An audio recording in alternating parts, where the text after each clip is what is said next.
Glória a Deus. Glória a Deus. Se você tem assento, pode assentar-se por gentileza.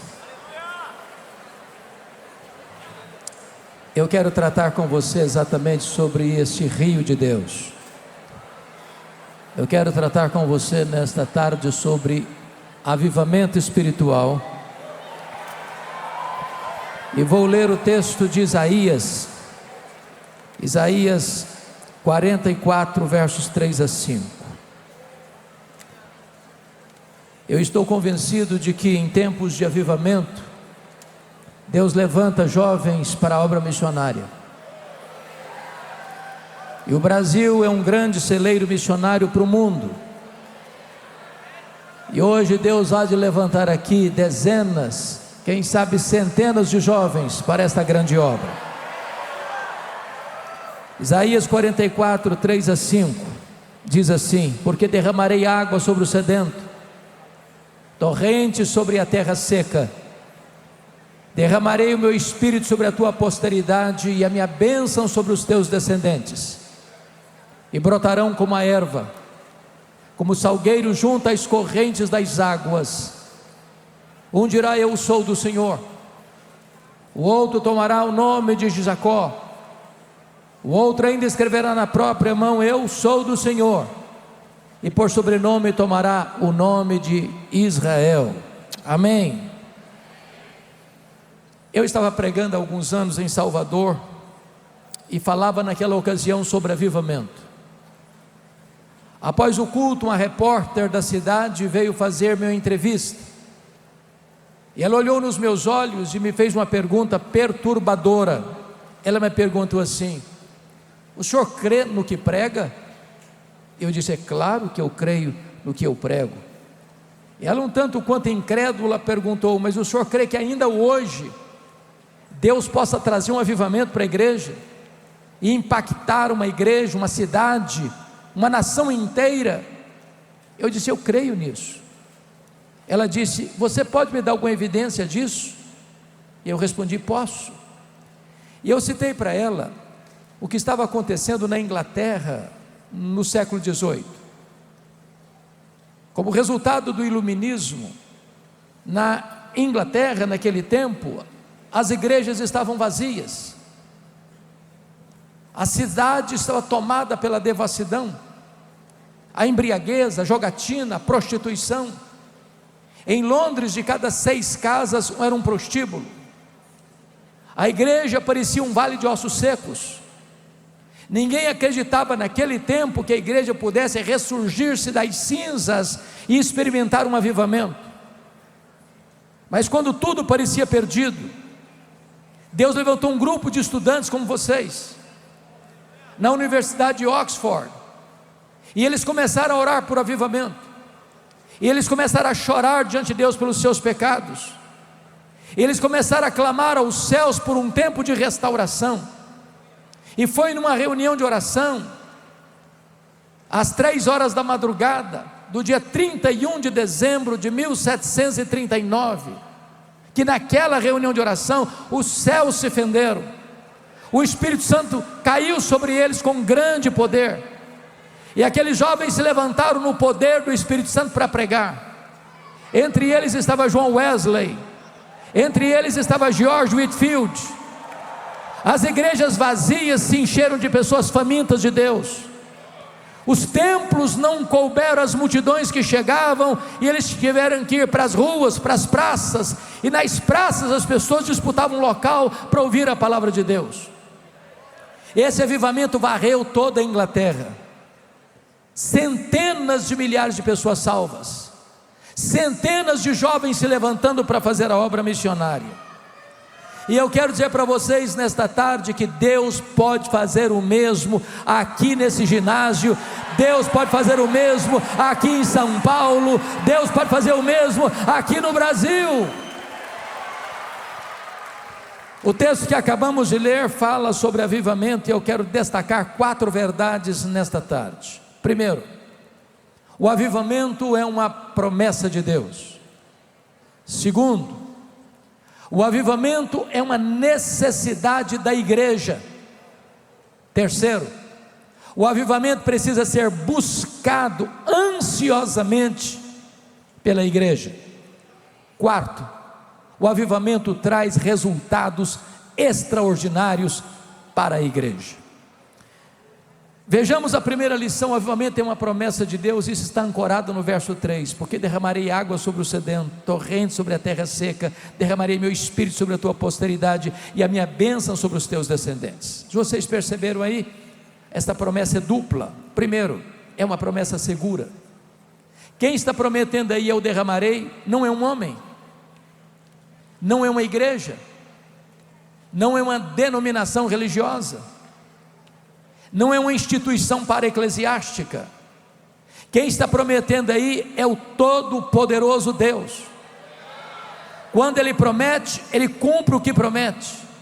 Quando Ele faz, ninguém pode impedir a sua mão de fazê-lo. Eu quero dizer a vocês que ninguém detém uma igreja cheia do Espírito Santo de Deus. Nem perseguição, nem pobreza, nem calamidades. Quando a igreja está revestida com o poder do Espírito Santo, ela é vitoriosa, ela é vencedora, ela confronta as trevas, ela despovoa o inferno, ela manifesta a glória de Deus na terra.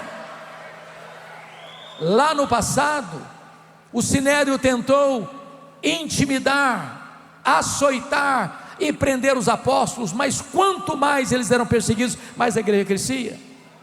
Mais tarde, os imperadores romanos queimaram os crentes vivos, crucificaram os crentes, jogaram os crentes nas arenas, para os cães morderem, para os touros pisarem, para os leões esfaimados devorarem. Mas quanto mais sangue é derramado, mais a igreja crescia. A igreja de Deus não pode ser parada, a igreja de Deus não pode ser detida, a igreja de Deus cheia do Espírito Santo vai avançar. Mas em segundo lugar, esta promessa não é só segura, essa promessa é abundante. Porque notem vocês a expressão, porque derramarei, e fala de torrentes.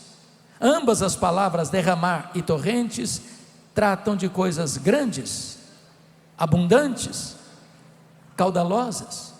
Deus não tem o seu espírito por medida, Ele tem mais para nós, Ele tem muito mais para nós, Ele tem infinitamente mais para nós.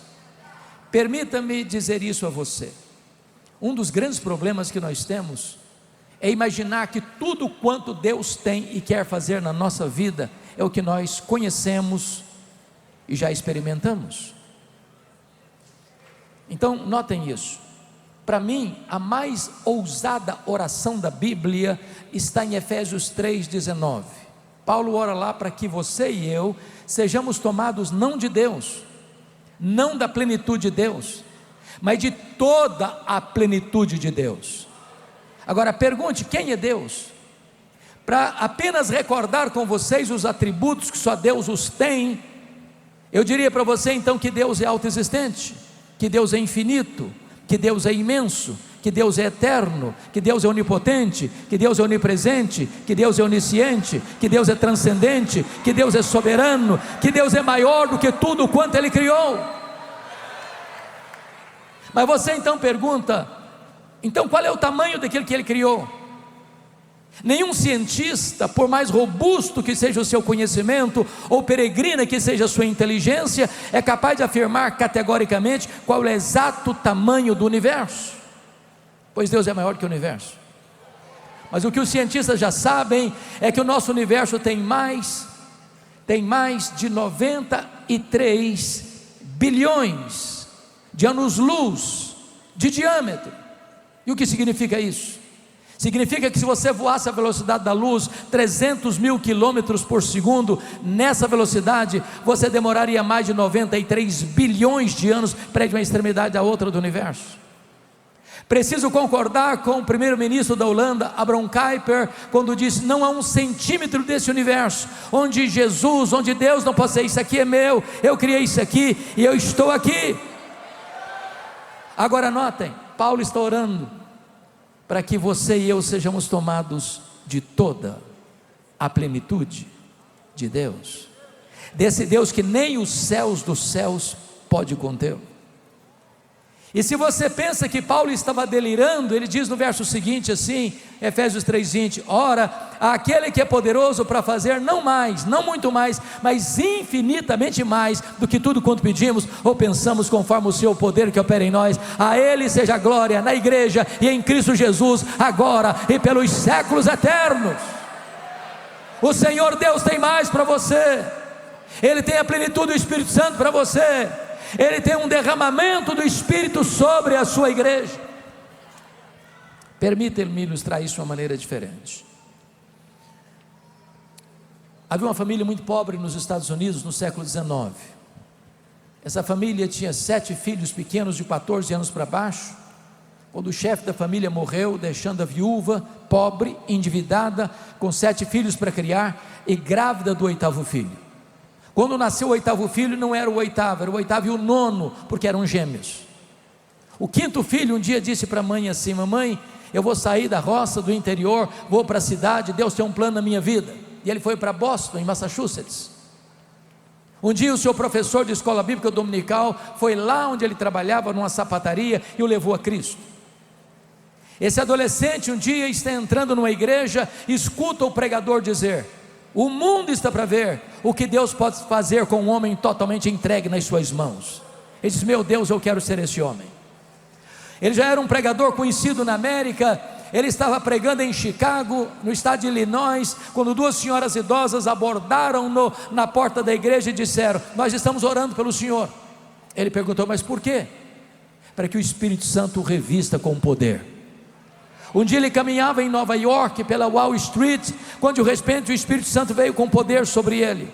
Ele saiu correndo, entrou numa casa, fechou a porta, caiu de joelhos, e disse que parecia que ondas elétricas penetravam pelo seu corpo. A alegria foi tal e tamanha, que ele disse: ainda que me dessem todo o ouro do mundo, em troca dessa experiência, eu rejeitaria. Quando esse homem se levantou dos seus joelhos, nunca mais a história dele foi a mesma, nunca mais a história da América foi a mesma. Esse homem era Dwight Lyman Moody, o maior avivalista do século XIX, que a partir daquele dia levou mais de 500 mil pessoas a Cristo.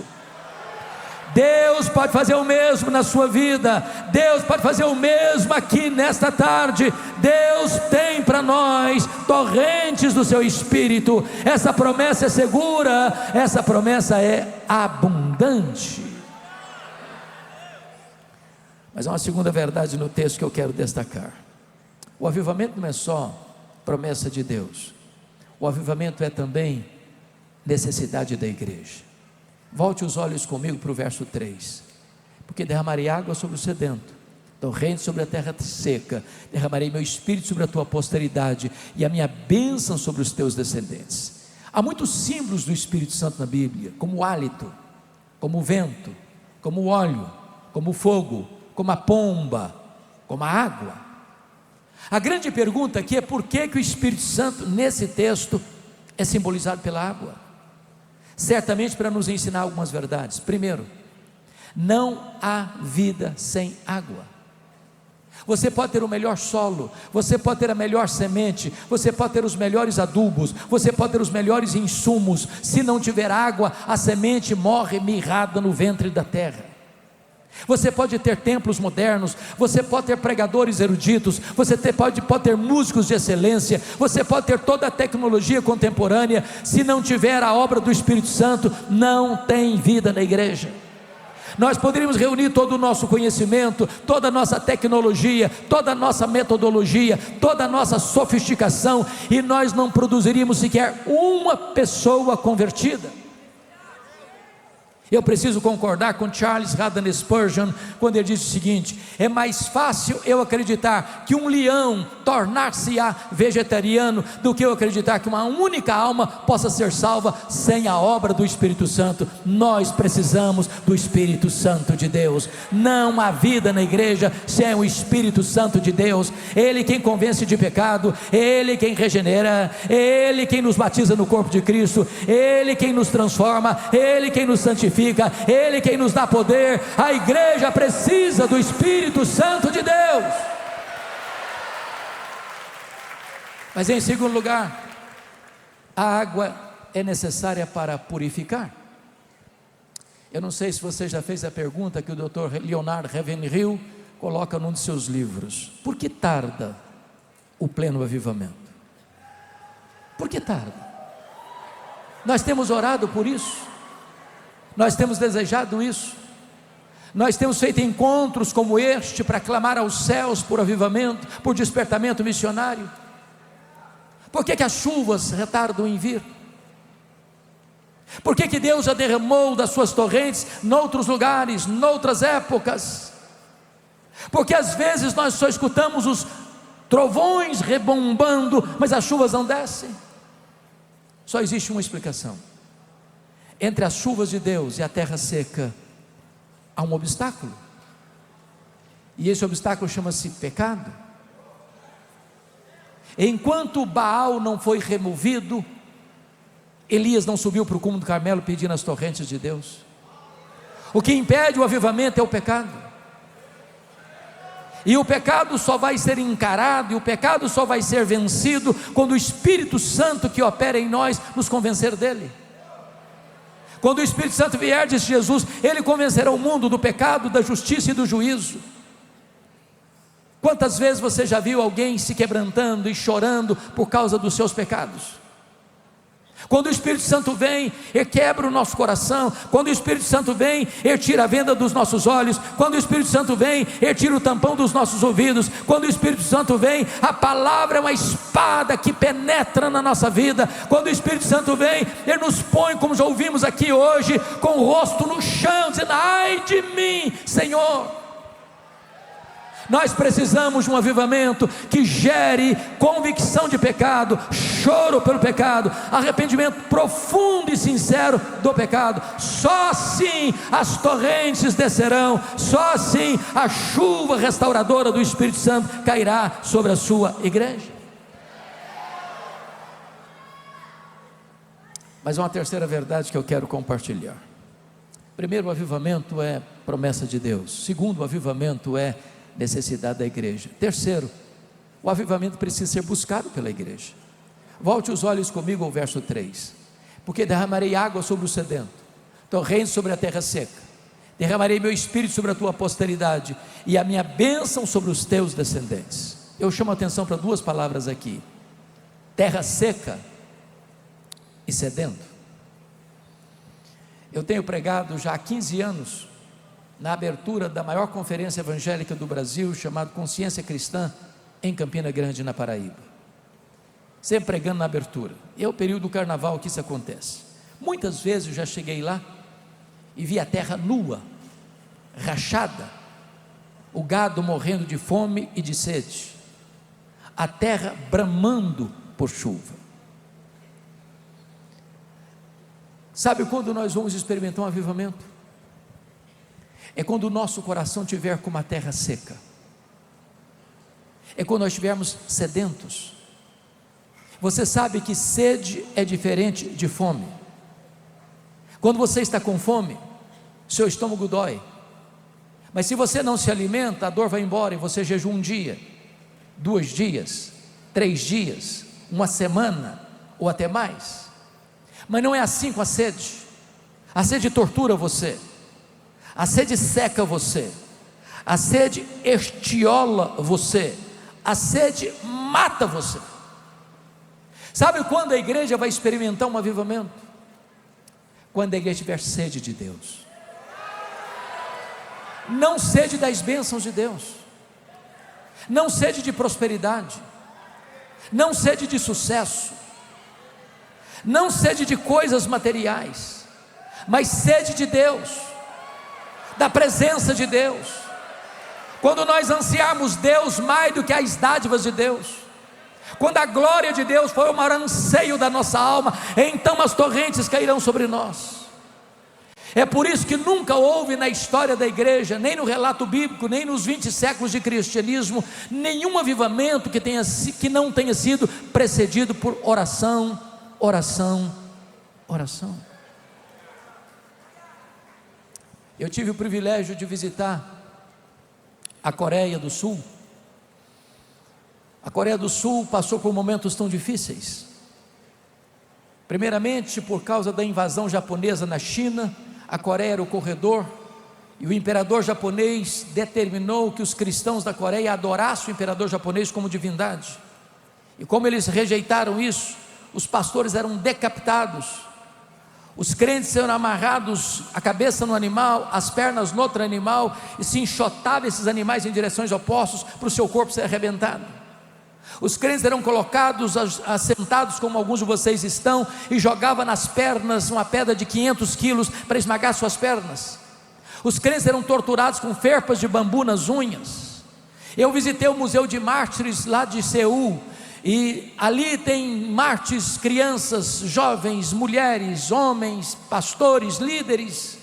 Todos os quadros dos mártires têm a mesma moldura, são todos iguais, porque para Deus não tem grande nem pequeno, todos têm o mesmo valor. Mas o último quadro do último mártir é o que mais chamava atenção. Todo mundo saía de frente dele com lágrimas rolando pelo rosto. E eu fiquei curioso, meu Deus, quem é esse mártir? Qual é a sua biografia? O que ele passou na vida? E quando eu me detive de frente a esse quadro, eu tomei um susto, porque não tinha uma fotografia, tinha um espelho.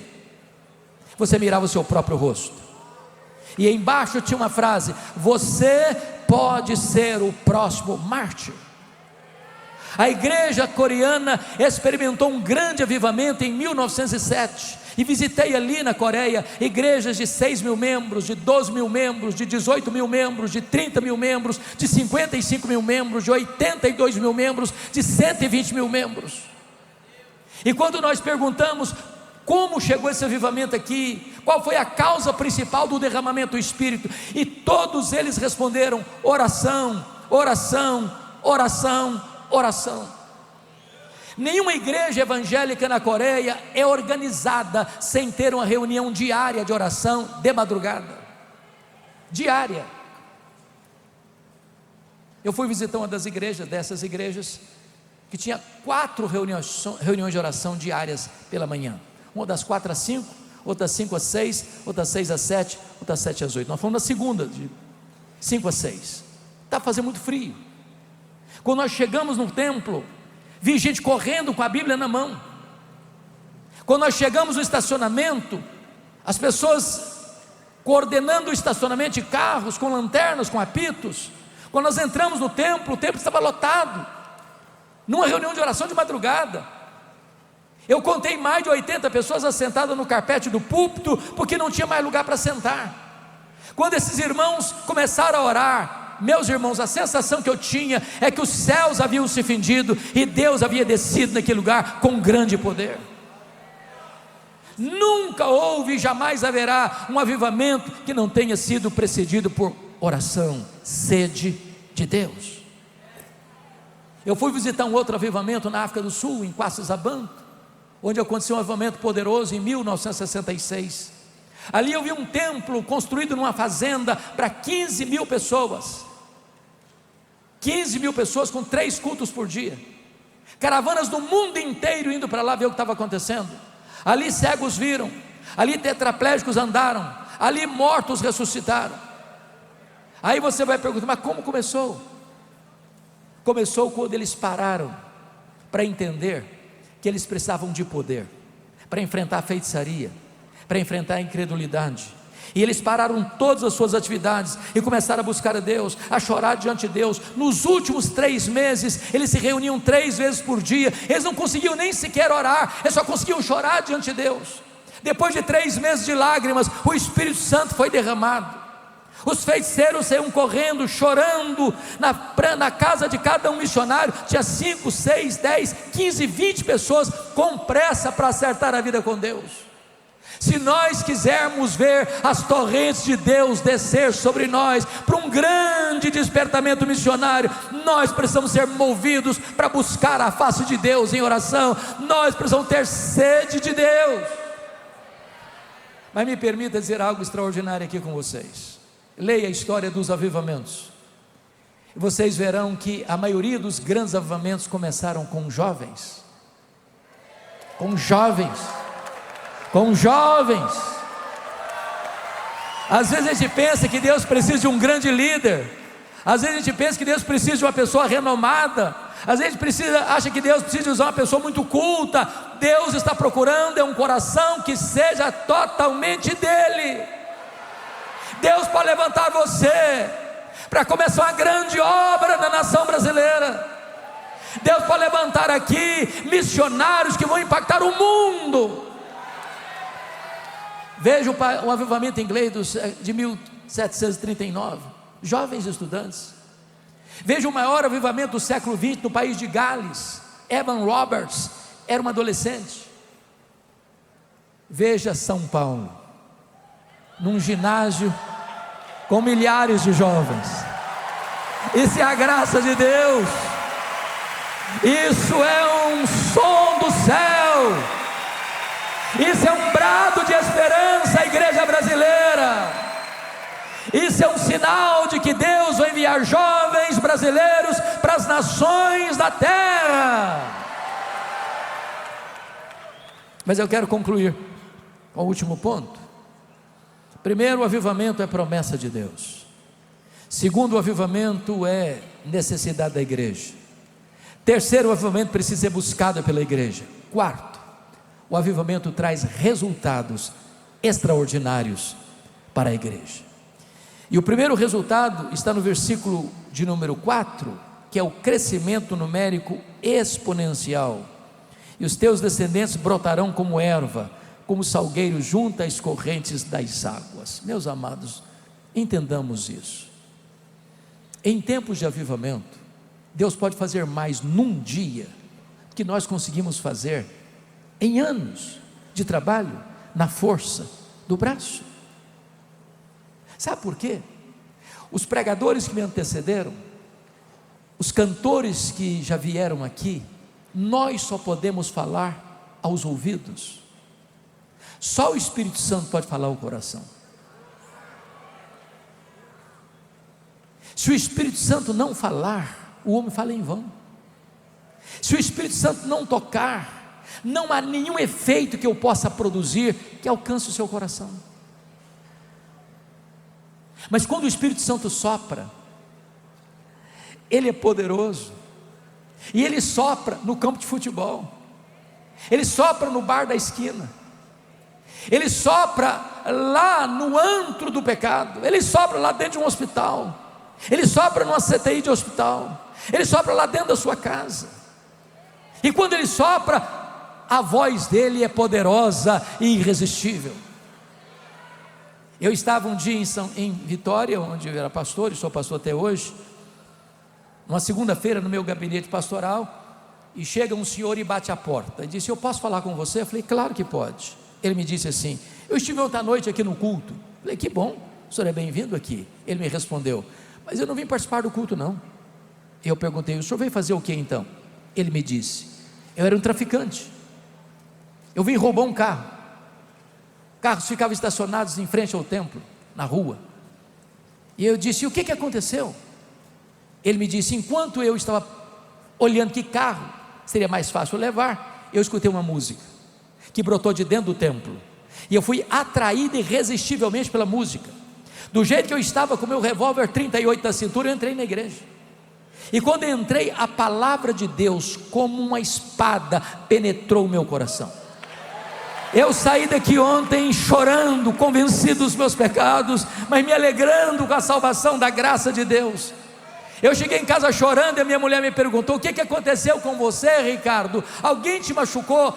Alguém te feriu? Eu respondi para ela: não, mulher, aquele homem que você conhecia não existe mais. Jesus me libertou, Jesus me salvou, Jesus transformou a minha vida. Quando o Espírito Santo sopra, ninguém pode deter a voz de Deus ecoando em seu coração. O crescimento da igreja virá aos borbotões.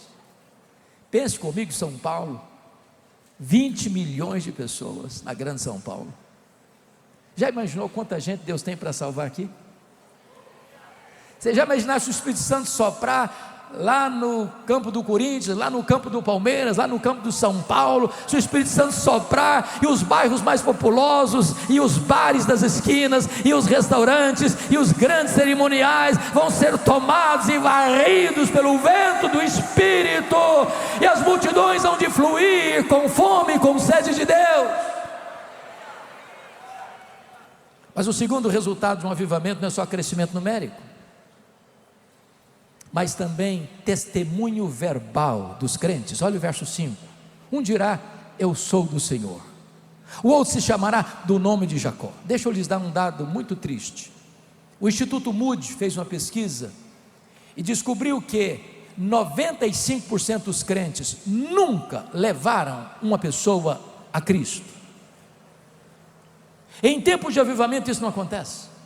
Levantam-se as crianças, levantam-se os adolescentes, levantam-se os jovens, levantam-se os adultos, levantam-se os velhos, levantam-se todos para dizer, eu sou do Senhor, eu sou do Senhor, eu sou do Senhor, eu sou do Senhor, eu sou do Senhor. E essa mensagem sairá com a velocidade do rastilho de uma pólvora e alcançará as cidades, as vilas, os campos, os grandes centros urbanos, e muita gente há de ouvir a voz poderosa do Evangelho. Eu fui seminarista em Campinas, nos idos de 78 e 81. Eu não sei se você sabe, claro que deve saber. Via de regra, quando um seminarista chega no seminário, normalmente que nós chamamos de calouro, o primeiro ano, eu chego com o coração queimando. Eu falava até para poste na rua. E um dia uma missionária americana, fazendo amizade comigo, me disse assim, eu vou levar você na escola de cadetes de Campinas. Alguns aqui já devem conhecer, um lugar bonito, pomposo. E eu chego, primeira pessoa que encontro, um cadete, óbvio, com a sua metralhadora na mão, com a sua farda engomada, com o seu nome bordado na lapela da farda, João Miguel Corpas. E eu fui logo me aproximando e perguntando, e aí, João Miguel, você conhece a Jesus, o Filho do Deus vivo? Esse moço faltou me bater, ele me insultou, ele blasfemou de Jesus, ele disse, eu não acredito nessa tolice, e não me dirija a palavra. Confesso que por um momento eu perdi o rumo de casa, fiquei completamente mudo na presença dele, mas de repente, o Espírito de Deus me deu um pouco de coragem, e eu disse, João Miguel Corpas, antes de ir embora, eu preciso lhe dizer 3 coisas. Primeiro, Deus existe, acreditando você nele ou não, ele existe assim mesmo. Deus não depende de você acreditar nele para ele existir, ele existe assim mesmo. Segundo, esse Deus ama você, esse Deus se importa com você, esse Deus enviou o seu Filho Jesus Cristo para vir ao mundo e morrer em seu lugar, para dar a você a vida eterna. Terceiro, você é um pecador, e se você não se arrepender, você vai para o inferno, e até logo, e sair rápido, que o cara estava com a metralhadora na mão. O que eu nunca podia esperar, é que no dia seguinte, a missionária voltasse ao seminário, e ela voltou, disse, Hernandes, eu preciso que você vá lá em casa agora. Eu falei, o que foi? O João Miguel Corpas está lá em casa e quer te ver. Aí eu fiquei preocupado, falei, meu Deus, será que a minha abordagem foi rude? Será que eu não fui delicado com ele? Será que eu não fui assim tão elegante na apresentação do Evangelho? E fui pensar 1000 coisas.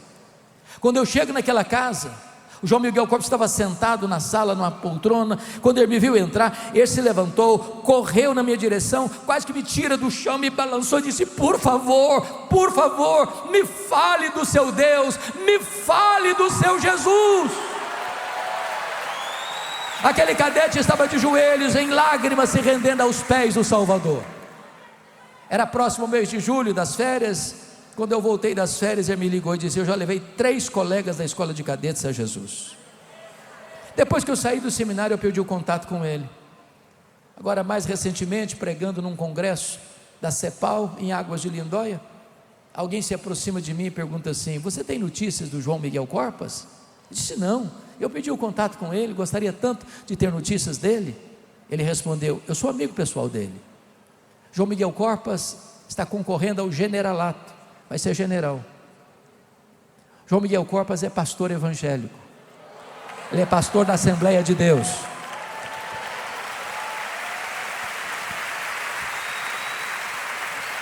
Na semana seguinte, eu estava pregando lá em Vila Mariana, e estava lá ele com a esposa para me dar um abraço.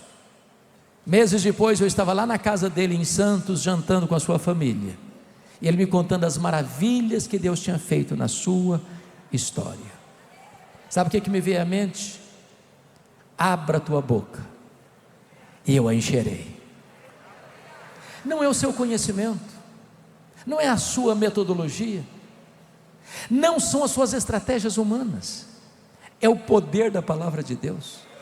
Abra a sua boca e Deus fará maravilhas, porque a palavra de Deus é viva, porque a palavra de Deus é poderosa, porque o Evangelho é o poder de Deus para a salvação de todo aquele que crê. Eu vou concluir dizendo assim: eu estou seguro de que esse assunto, avivamento, é um assunto muito distorcido na igreja evangélica brasileira. Eu tenho pregado em todos os estados brasileiros, tenho pregado em mais de 1.500 igrejas das mais diversas denominações do Brasil, e tem muita gente que acha que avivamento é esquisitice, tem muita gente que acha que avivamento é experiencialismo fora das Escrituras. Mas o fato de existir um falso avivamento não anula o fato de que existe um verdadeiro avivamento. E eu anseio ardentemente essa visitação poderosa do Espírito Santo de Deus. E eu creio firmemente que Deus pode derramar um poderoso avivamento sobre a nação brasileira. E eu quero conclamar você, em nome de Jesus, a colocar-se na brecha, a orar por isso, pelos reinos de Deus. Porque se Deus nos visitar com um poderoso avivamento, certamente centenas, milhares de jovens se levantarão para pregar esta palavra em todo o mundo. Alexander Duff era um missionário escocês, gastou seus anos servindo a Jesus na Índia. Quando ele adoeceu na Índia, já velho, ele retorna à Escócia para despertar jovens para a obra missionária. E tinha uma assembleia de jovens como esta aqui, e ele faz um apelo veemente para que esses moços deem continuidade à obra que ele estava fazendo. E quando ele fez o apelo, nenhum moço se levantou. Ele ficou tão impactado que ele sofreu um ataque cardíaco no púlpito. Correram com ele para uma sala contígua, massagearam-lhe o peito. Quando ele voltou ao normal, ele disse: me levem de volta para o púlpito, eu não terminei meu apelo. Os médicos disseram: o senhor não pode voltar, o senhor não pode voltar, o senhor está correndo risco de morrer, o senhor precisa ficar aqui. Não, me levem para o púlpito. E ele voltou para o púlpito e disse àqueles moços: jovens, eu fiz um apelo a vocês para se levantarem como missionários, e vocês não quiseram ir. Pois irei eu, já velho, cansado, doente, não poderei fazer muita coisa, mas pelo menos eu morrerei às margens do Ganges, e o povo indiano saberá que alguém os amou e se dispôs a ir a eles levar a esperança do Evangelho. E aquele velho começa a chorar no púlpito, quando dezenas de moços começam a descer das arquibancadas, dizendo: eu estou pronto, eu estou pronto, eu estou pronto, eu estou pronto, eu estou pronto. E centenas de jovens atenderam um apelo missionário naquele dia.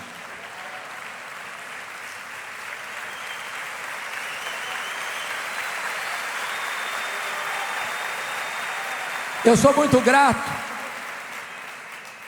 ao Overmission por convidar um pastor de 66 anos para pregar para jovens.